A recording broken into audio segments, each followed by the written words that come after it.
Ibadah yang langsung kepada Allah adalah memasukkan rasa bahagia ke hati orang lain.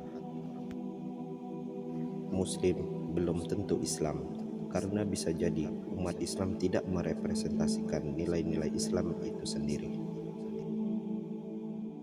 Karena Islam seperti gelas bening, yang saat diisi kopi ia seolah hitam, dan saat diisi jeruk seolah kuning, padahal ia tetap bening. Kalau Nabi sabdakan bahwa bumi ini semuanya masjid, yang terpikir dalam benak saya bukan keberadaan Tuhan di bangunan kubah yang kita sebut masjid itu, tapi di mana saya melihat Tuhan dan menyebabkan saya bersujud padanya, di sanalah masjid.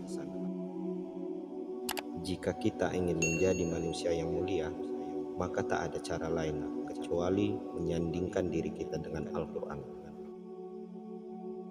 Semakin mengaji, semakin kita paham betapa tak terbatasnya medan makna Al-Quran dan betapa kerdilnya pikiran kita, sehingga kita terus semakin rendah hati, bukan justru semakin sok.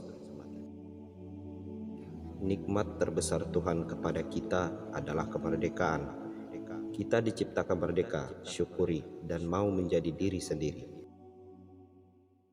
Jika ada pendakwah Islam yang justru mencerai-beraikan sesama muslim atas nama perbedaan pandangan, ia berarti telah mengkhianati Nabi, karena Nabi mempersatukan tapi ia mencerai-beraikan.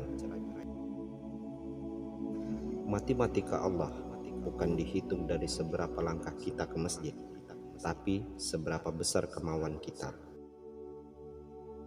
Sejatinya menghadap kemanapun, kita melihat kebesaran Allah yang membuat kita menyebut namanya, bukan hanya di Ka'bah, tapi juga di gubuk-gubuk orang miskin, di rumah-rumah yatim, dan bahkan di lembaga permasyarakatan. Dokter dan obat itu adalah perantara untuk mengetuk pintu kesembuhan yang diberikan oleh Allah Subhanahu wa Ta'ala. Ibarat kata dalam satu taman, semua bunga layu dan masih ada satu yang masih hidup. Fokuslah kembangkan ke satu yang masih hidup, ketimbang meratapi dan menghakimi yang mati.